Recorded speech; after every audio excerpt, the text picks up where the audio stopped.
Hello, मैं बीड़ू बोला था। हेलो, मैं अमिताभ बच्चन का नौकर बोल रहा हूँ।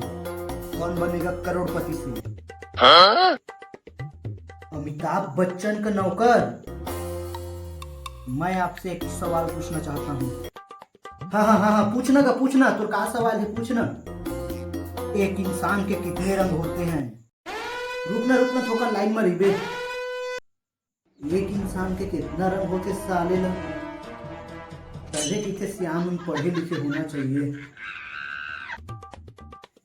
ऑप्शन वो कुछ नहीं है का? ऑप्शन ये रहा, ध्यान से सुनना। काला, ज्यादा काला, बहुत ज्यादा काला, तेरे से भी ज्यादा काला का लिए